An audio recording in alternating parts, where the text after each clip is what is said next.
오늘 우리가 계속해서 사무엘상 말씀을 우리 함께 나누고 있는데, 지난주에 이어서 사무엘 선지자의 마지막 거의 고별 설교에 가깝습니다. 지난주는 자신의 인생을 돌아보면서 이제 평가를 어떤 미션을 받고 있죠.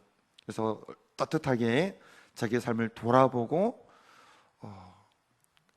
하나님 앞에서나 또 백성들 앞에서나 또 이제 새롭게 세워지는 왕 앞에서나 부끄럼 없는 자신의 삶에 대해서 이렇게 내어 보이는 사무엘을 봅니다. 그래서 오늘 우리도 우리의 마지막 때에 대해서 이렇게 부끄럼 없는 삶이 되도록, 또 하나님 앞에서나 그런 삶이 되도록 우리가 결단에 대한 부분들을 어제 지난주 살펴봤습니다. 자, 오늘은 이어서 사무엘 선지자가 마지막 고별 설교를 하는데, 이 사무엘의 마지막의 핵심이 뭔가 하면은 따라하겠습니다. 하나님의 말씀을 순종하면 복을 받고, 말씀을 불순종하면 어려움을 당하게 된다. 우리가 이 말씀은, 이런 말씀은 너무나 잘 아는 말씀 아닙니까? 신명기서의 그 핵심이 보면은 하나님의 말씀 순종은 복이요, 하나님의 말씀에 대한 불순종과 제약은 하나님 징계와 심판이라고 그렇게 말씀합니다. 이 사무엘의 마지막 고별 설교도 이스라엘 백성들에게 마지막 그가 전하는 그 핵심도 바로 여기에 있습니다. 여러분, 누구나 잘 살기를 원합니다. 우리의 자녀가 잘 되기를 원합니다. 그래서 어려운 형편 속에서도 그래도 어떻게 하든 공부를 잘하게 하려고 여러 방면으로 애쓰죠. 좋은 친구들 만나게 하려고 하죠. 좋은 환경 속에서 어쨌든 이렇게 우리 자녀들이 반듯하게 서도록 애쓰지 않습니까? 우리 자신에 대해서도 이렇게 행복한 삶을 살기 위해서 얼마나 많은 노력을 합니까? 어떤 이는 이란 잘 사는 길이 더 배가로 노력해야 된다는 사람이 있고, 물론 노력이 필요하죠. 어떤 이는 뭐니 해도 돈이 제일이라고 말하면서 돈을 많이 벌어야 된다고 말하는 사람도 있고, 어떤 사람은 관계성이 좋아야 된다. 물론 관계성은 중요하죠. 다 필요한 말들이고 또 중요한 부분이 있겠습니다만은 핵심은 뭔가 하면은 바로 하나님과의 관계에 있는 겁니다. 어떻게 잘 사느냐, 복된 인생이 되느냐, 정말로 아름다운 삶이 되어지느냐, 이 관건은 물질이 있는 것도 아니고 세상 즐거움이 있는 것도 아니고, 어떤 물론 사람과의 관계성 중요하긴 하지만 핵심은 하나님과의 관계성이 있다는 겁니다. 그래서 거꾸로 잘 살기를 원함에도 불구하고 삶을 못 산다, 복 받기를 원하지만 저주의 삶으로, 고통의 삶으로 그게 끝났다. 그 이유는 뭐냐? 우리가 신앙적으로 보면 그 이유는 결과적으로는 하나님과의 관계에서의 문제일 수 있다는 겁니다. 자, 오늘 이스라엘 백성들을 위해서 향해서 사무엘 선지자의 이 고별 설교의 내용이 그렇습니다. 한번 같이 보시죠. 9절입니다. 9절 같이 읽겠습니다. 9절 시작. 그들의 하나님 여호와를 잊은지라 여호와께서 그들을 하솔 군사령관 시셀의 손과 블레셋 사람들의 손과 모압 왕의 손에 넘기셨더니 그들이 너희를 침해. 지금 이스라엘 역사를 이야기를 해줍니다. 보세요. 그들이 하나님을 잊은지라. 하나님을 잊었다는 게 뭡니까? 하나님을 잊었다는 것은요, 하나님의 말씀도 잊었다는 겁니다. 그들의 삶이 하나님과 하나님의 말씀과 무관하게 살고 있다는 겁니다. 이 말은 곧 그들은 하나님을 떠나서, 제약 가운데서 말씀을 떠나서 살아가고 있다는 겁니다. 그 결과로 초래된 것이 바로 오늘 이제 하솔 군 사령관 시셀에 대한, 그리고 블레셋 사람의 손, 모압 왕의 손에 넘기셔서 이스라엘을 침을 당하는, 고통을 당하는, 억압을 당하는 그런 일들을 겪었다는 것이죠. 여러분, 15절도 똑같은 말씀의 반복입니다. 15절도 같이 읽어보시죠. 15절입니다. 시작. 너희가 만일 여호와의 목소리를 듣지 아니하고 여호와의 명령을 거역하면 여호와의 손이 너희의 주상들을 치신같이 너희를 치실 것이라. 보세요. 하나님의 말씀을 듣지 않고 명령을 거역하면 하나님 치신다는 거예요. 마지막으로 25절을 보시죠. 25절입니다. 시작. 만일 너희가 여전히 악을 행하면 너희와 너희 왕이 다 멸망하리라. 여러분, 소대 말씀드렸습니다. 모두가 다 행복하기를 원합니다. 잘 살기를 원합니다. 복 받기를 원합니다. 그러나 하나님과의 관계에서 하나님을 잊어버리고 말씀을 버리고 살아가게 되어지면 복과는 먼 인생이 되어지게 되는 것이죠. 예수님 믿는다는 이 신앙의 고백은 중요하지만 말씀을 따라서 살아가는 삶이 함께 이어져야 됩니다. 군대에 있을 때 별셋, 저는 이분들을 잘 모릅니다. 근데 예전 분들은 아시는 것 같아요. 별셋이라는 거는 그룹이 있었던 것 같고요. 그 중에 한 멤버이신데 예전에 한번 소개를 드렸습니다. 그분이 이제는 가수분과위원장이 된 겁니다. 가수들의 어떤 조직이 있고 그에서의 아주 높은 위치인 것이죠. 그분이 자기 아들이 우리 전방부대에 있다 보니까 찾아온 겁니다. 영유에 있다 보니까 예배를 이제 바깥에서 드리니까 이제 민간인도 올 수 있는 환경이 있기 때문에 이렇게 찾아온 것이죠. 그래서 반갑게 인사를 드리고 뭐 식사도 하고 이렇게 되어졌는데 그분은 독실한 크리스찬이고 신앙의 사람입니다. 근데 그렇게 잊어버렸는데 얼마 지나서 신문을 보니까 그분이 어떤 비리 혐의로 인하여 감옥에 들어간 겁니다. 감옥에 들어갔어요.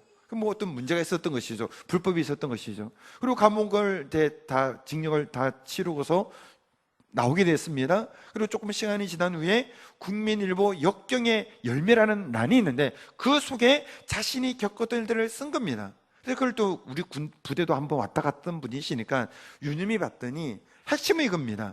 본인은 독실한 믿음의 사람임에도 불구하고 높은 지위에 올라가고 돈이 생기고 여러 가지 어떤 뭡니까? 세상적인 즐기는 것에 빠지다 보니까 하나님을 잊어버렸다는 거예요. 신앙인데 물론 뭐 그렇다고 물론 이제 주일도 예배를 안 드리고 그런 건 아니었다는 것이죠. 예배도 드리고 다 했지만 그의 마음은 하나님을 등졌다는 거예요.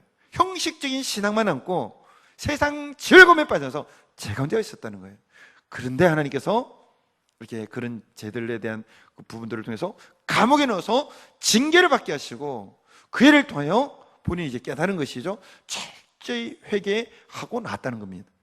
여러분, 이런 유의 이야기들은 우리가 많이 듣는 것이죠. 하나님, 오늘 우리는 믿음의 성도는 예수님 믿고서 복받기로 원하고 형통하기로 원하고 잘되기로 원하지만 하나님의 말씀을 떠나면, 하나님을 등지면 결코 그런 일이 일어날 수 없습니다. 복된 인생, 형통의 인생, 그리고 정말 아름다운 인생은 하나님을 잘 섬기는 것에 있음을 믿으시기 바랍니다. 오직 하나님의 말씀을 순종하는 것에 있음을 저 여러분 다시 한번 마음속에 새길 수 있게 되기를 바랍니다. 사무엘의 마지막 이 절규찬 이스라엘 향한 당부의 설교가 바로 이건 겁니다. 너희가 하나님 잊어버리면, 하나님의 말씀을 거역하면 망한다는 거예요. 그러면서 하나님께로 돌아와야 되고 하나님께 순종하여라, 하나님만을 섬기라 라고 말하고 있는 것이죠. 오늘 말씀을 다시 한번 보겠습니다. 10절입니다. 10절 시작. 오늘 보면 10절 시작. 백성이 여호와께 부르짖어 이르되 우리가 여호와를 버리고 바알들과 아스더를 섬김으로 범죄하였나이다. 그러나 이제 우리를 원수들의 손에서 건져내소서. 그리하시면 우리가 주를 섬기겠나이다 하매. 자, 백성들이 이제 부르짖으면서 회개하면서 우리 하나님께로 돌아오는 그런 일이 있었을 때 이스라엘 역사인데 어떤 일이 있었느냐? 11절을 보겠습니다. 11절 시작. 여호와께서 요롯바알과 베단과 입다와 나 사무엘을 보내사 너희를 너희 사방 원수의 손에서 건져내사 너에게 안전하게 살게 하셨거든. 지금 이스라엘 역사를 통해서 사무엘 선지자가 가르치는 게 뭡니까? 회개하고 하나님께 돌아오면 하나님께서는 구원자를 보내어 너희를 원수의 손에서 건져내고 너희를 안전하게 하셨다는 겁니다. 입다를 보내시고, 이 보면은 배단한 그 11절에 보면은 이제 배단이 나오는데 이 배단은 누군가면은 바락을 의미합니다. 그리고 요롯바알은 기본을 말하는 것이죠. 기도를 말하는 겁니다. 사무엘을 보내서 원수의 손에서 건져내는 역사가 일어났다는 겁니다. 자, 그러니까 보세요. 우리가 어떤 어려움이 있어도 어떤 고난을 당해도 회개하고, 제에 대한 부분이라고 한다면 회개하고 하나님께 돌아와서 하나님의 말씀 가운데, 하나님의 섬기는 가운데 돌아오면 하나님 반드시 회복시키시는 은혜를 베풀어 주신다는 겁니다. 그 이야기인 겁니다. 그 얘기를 지금 계속하는 겁니다. 14절도 같이 한번 보시죠. 14절입니다. 시작. 너희가 만일 여호와를 경외하며 그를 섬기며 그의 목소리를 듣고 여호와의 명령을 거역하지 아니하며 또 너희와 너희를 다스리는 왕이 너희 하나님 여호와를 따르면 좋겠지만, 여기 속에 사무엘에서 이제 바람이 담겨져 있는 겁니다. 너희가 하나님을 경외하고 그의 목소리를 듣고 그의 명령을 거역하고 그 하나님만을 따르기를 원한다는 겁니다. 자, 뒤에 또 한 번 더 보시죠. 20절을 보시죠. 20절입니다. 시작. 사무엘이 백성에게 이르되 두려워하지 말라. 네가 과연 이 모든 악을 행했으나 여호와를 따르는 데서 돌아서지 말고 오직 너희의 마음을 다하여 여호와를 섬기라. 마지막 24절도 보시죠. 시작. 너희는 여호와께서 너희를 위하여 행하신 그 큰 일을 생각하여 오직 그를 경외하며 너희의 마음을 다하여 진실이 섬기라. 할렐루야. 여러분, 여기에 인간의 가장 아름다운 하나님의 축복이 있습니다. 하나님을 섬기는 일에, 하나님의 말씀을 순종하는 것에 하나님의 복이 약속되어 있습니다. 그렇게 하나님 창조하셨습니다. 그래서 우리가 잘 아는 대로 시편 1편을 우리가 너무나 잘 아니까 우리 다시 한 번 더 본다면, 시편 1편에서 뭐라 말합니까? 복 있는 사람은 쭉 말하는, 이거는 이제 이게 제약된 것에 대하여 따르지 않는 것을 말하는 것이죠. 2절은 말합니다. 2절 보시면 오직 여호와의 율법을 즐거워하여 그의 율법을 주의하러 묵상하는 자다. 여러분, 이 말은요, 하나님을 가까이 한다는 뜻입니다. 하나님을 기뻐한다는 겁니다. 그리고 하나님의 율법을 즐거워하여 주의하러 묵상한다는 것은 그 말씀을 따라서 순종하며 산다는 거예요. 믿음 따로, 믿음의 고백 따로, 삶 따로가 아니라, 그러므로 얼마나 많은 문제가 일어납니까? 그게 아니라 믿음의 고백과 함께 하나님의 말씀을 즐거워하며 주의하러 묵상한다는 것은 그 말씀을 순종하며 산다는 거예요. 우리의 삶의 현장 속에서 진짜 말씀대로 산다는 겁니다. 그러면 물론 과정은 있을 겁니다. 여러분, 믿음 지킨 때 핍박이 옵니다. 그런 시대가 있어요. 그리고 믿음을 지킬 때, 말씀대로 순종할 때 사단의 공격도 있습니다. 그게 왜 없습니까? 사도 바울이 복음을 열 때 어마어마한 핍박을 받았고, 예수님도 십자가가 있었고, 사도들도, 예수님의 제자들도, 11사도 다, 거의가 다 순교의 피를 흘렸습니다. 그러니까 어려움이 있는 거예요. 그럼에도 불구하고 우리의 삶의 현장에서 하나님을 섬기고 믿음을 지키고 말씀대로 순종하면, 물론 핍박도 있고 사단의 공격도 있고 때로는 고난도 있을지라도 그 모든 것들을 지난 후에는 하나님께서 마침내 형통의 복으로, 평안의 복으로, 강건함의 복으로 축복해 주신다는 겁니다. 이 시편 1편 1절, 2절, 그리고 3절 읽지는 않았습니다. 3절, 시냇가에 심은 나무같이, 시절을 좀 띄워주세요. 시편 1편 3절. 시냇가에 심은 나무가 철을 따라 열매를 맺으며 그 잎새가 마르지 아니한 것 같더니 그가 하는 모든 일이 다 형통하리라. 하나님의 약속인 겁니다. 할렐루야. 그럼 여러분, 내가 정말 잘 살기를 원한다. 우리의 자녀가 정말 잘 되기를 원한다. 대한민국이 정말 복된 민족이 되기를 원한다. 오직 하나님을 바르게 믿는 것에 있는 겁니다.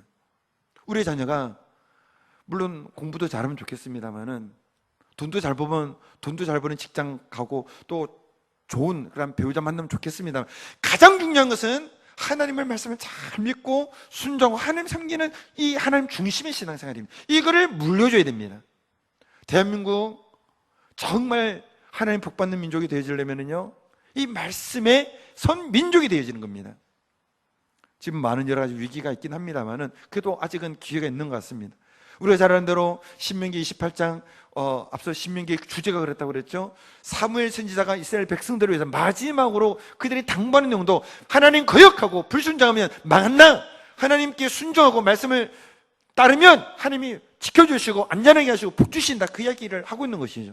신명기 28장이 그것을 가장 잘 드러내고 있지 않습니까? 신명기 28장 1절 보면 같이 읽어보시죠. 시작. 내가 내 하나님 여호와의 말씀을 삼가 듣고 내가 오늘 내게 명령하는 그의 모든 명령을 지켜가면 나는 여호와께서 너를 세계 모든 민족에 뛰어나게 하실 것이요. 2절 3절 시작. 성읍에서도 복을 받고 들에서도 복을 받을 것이며, 그리고 나중에 다른 말씀을 보면은요, 내 몸의 자녀와 내 토지의 소산과 내 짐승의 새끼와 소와 양의 새끼가 복을 받을 것이며, 어떤 이들은 이것은 구약의 그런 부분이고 오늘 우리에게는 해당되지 않습니다 라는 사람도 있어요. 아닙니다. 예수님께서 친히 말씀하시기를, 마태복음 5장 18절에서 뭐라고 말씀하셨느냐, 예수님께서 말씀하시기를 진실로 내게 이르노니 천지가 없어지기 전에는 율법의 1.1획도 결코 없어지지 아니하고 다 이루리라 말씀을 드렸죠. 율법에 여러 가지 성격이 있다고 하지 않았습니까? 특별히 도덕적인 그런 부분들은 1.1획도 없어지지 아니하고 다 이루리라는 거예요. 그럼 우리 자녀들이, 우리 자신도 마찬가지고요, 우상 숭배해서는 안 됩니다. 할렐루야. 하나님의 그 어떤 대자도 절해서는 안 됩니다. 아멘. 이 너무나 당연한 진리가, 제가 요즘에 신사참배에 대한 책을 읽고 있는데 정말 기가 막힌 것은, 근데 물론 그 시대에 우리가 안 살았으니까 이렇게 쉽게 말할 수 있는지는 모르겠습니다만은 모든 교단들이 다 신사참배 결의했더라고요. 너무 마음 아픈 일입니다. 제일 먼저 한 교단이 있었고 또 이렇게 했고, 물론 나중에 한 교단도 있긴 합니다만은, 어떻게 그게 국가의 애국행위라고 말하면서 우상숭배가 아니라고, 물론 강압적인 것이 있긴 했습니다만은 이렇게 한 거예요. 한 교단적으로 이렇게 되어진 겁니다. 물론 순교하면서까지 싸우신 분들도 있긴 합니다만은, 자쨌든 간에 핵심은 뭐냐, 하나님 말씀에 순종하며 사는 삶인 겁니다. 여기에 우리의 개인의 삶, 우리의 가정, 우리의 자녀의 앞날, 대한민국의 미래가 달려져 있는 겁니다. 하나님의 이름을 망령되게 걸어서는 안 되고요. 십계명 이야기하는 것이죠. 안식일을 기하여 거룩히 지켜야 됩니다. 오늘날에는 안식일이 우리 믿음의 성도의 신약에서 우리 주일이라고 말씀드려요. 예수님이 안식 후 부활하신 날이 가장 기념할 만한 하나님의 크신 일입니다. 이 날을 거룩히 구별하여 예배 중심으로 드려야 됩니다. 살인하지 말고, 간음하지 말고, 도적질하지 말고, 거짓 증거하지 말고, 네 이웃을 탐내지 아니하고, 신약에서는 가장 큰 계명이 뭡니까 했더니 마음을 다하고 목숨을 다하고 뜻을 다하고 힘을 다하여 주 너의 하나님을 사랑하라. 둘째는 이와 같으니 네 이웃을 내 몸같이 사랑하라 라고 말씀하신 것이죠. 내가 새 계명을 너에게 주느니 내가 사랑같이 너희도 서로 사랑하라 라고 하신 것이죠. 물론 옳은 부분도 있고 우리 연약한 부분도 있긴 하지만, 오늘 인간의 최고의 행복이 어디 있느냐, 하나님 주시는 복의 보장이 어디 있느냐, 이 말씀 순종이 있는 겁니다. 하나님을 섬기는 것이 있는 겁니다. 이것이 회복되어져야 됩니다. 우리가 먼저 회복되어져야 됩니다. 다시금 말씀으로 돌아갈 수 있게 되기를 바랍니다. 우리 자녀들이 말씀 가운데 다시 설 수 있게 신앙적인 교육으로 나갈 수 있게 되기를 바랍니다. 대한민국에서 기도할 때 말씀 가운데 견고히 서도록 우리가 나가야 될 줄 믿습니다. 여러분, 우리나라를 볼 때 반만년 역사 가운데 물론 문제가 있긴 합니다. 제약된 것도 있고 회개할 것도 많이 있습니다. 그러나 어쨌든 간에 이 대한민국, 이 한민족의 반만년 역사 가운데 어쨌거나 전 세계에서 이와 같이 위상을 떨치고 영향력이 있었던 시대는 역사 이래 한 번도 없었습니다. 물론 고구려 시대 때 좀 땅이 넓긴 했었으나 그것도 잠깐 있다가 망한 것이고, 늘 착취를 당하고 늘 가난했고 늘 배고팠던 거예요. 침략과 어려움을 겪었던 민족입니다. 그런 대한민국에 그러면 한민족에 구원말 선교사님이 들어오셨고 복음을 전해주셨고, 근데 그 복음의 말씀이 아주 성경적인 그런 복음적인 말씀을 잘 가르쳐 주신 거예요. 그래서 오직 성수주의를 하고 또 11조를 드리고 말씀 중심으로 살아가는 대한민국이 된 겁니다. 곳곳에 교회들이 세워지고 말씀 중심으로, 기도 중심으로, 예배 중심으로 살아가기 시작한 거예요. 어떤 이들은 여러 가지 이유를 말하지만 우리 영적인 원인을 본다고 한다면 한국의 이 한민족의 이러한 놀라운 역사는 오직 교회를 통한 믿음의 역사 외에는 설명할 길이 없는 거예요. G7과 나라는 나라가 되었고 세계 10위의 경제되고 글로벌 수출 6위, 수입 9위의 무역 강국, 한국 GDP 세계 11위의 나라가 되니면은 이렇거나 저는 문제는 있긴 있지만, 그럼에도 교회가 세워지고 하나님을 예배하는, 기도하고 말씀으로 살아가는 그런 백성들이 많아졌다는 거예요. 이것이 점점 무너져 내려가고 있습니다. 무너져 내려가고 있는 거예요. 믿음의 성도들도 혼합주의적으로 넘어 살아가는 겁니다. 오직 하나님 중심으로 하나님만 섬겨야 됩니다. 오직 말씀만이 기준이 되어야 됩니다. 타협하지 말아야 됩니다. 자, 너무나 잘 알고 있고 늘 우리가 들었던 말씀이지만 다시 한 번 더 우리가 사무엘 선지자가 이제 마지막으로 고별의 설교를 하면서 이스라엘에게 이제 마지막으로 하는 말하면서 하나님을 거역하고 말씀 어기면 망한다라는 거예요. 그러나 하나님을 잘 섬기면, 하나님의 말씀에 순종하면 하나님이 회복시켜 주시고 군자를 보내주시고 그들을 안전하게 하신다는 거예요. 하나님만 섬기라는 겁니다. 오늘 저 여러분들이 오늘 이 하나님만을 섬기는 가운데 말씀 중심으로 설 수 있게 되기를 바랍니다. 핍박이 있다고 했습니다. 사단의 공격도 있을 수 있다 했습니다. 또 때로는 욥처럼 설명하기 어려운 어려움도 있을 수 있다고 했습니다. 그러나 그것들이 다 지나고 나면 하나님은 믿음 지킨 사람, 말씀 가운데 하나님을 섬긴 사람을 우뚝 세워서 하나님 놀라운 역사를 이루는 일에 쓰시게 될 겁니다. 축복해 주실 것입니다. 그러므로 오직 말씀 중심으로 살아감으로 복되는 인생, 승리하는 인생이 되어지는 저 여러분 모두 되시기를 바랍니다.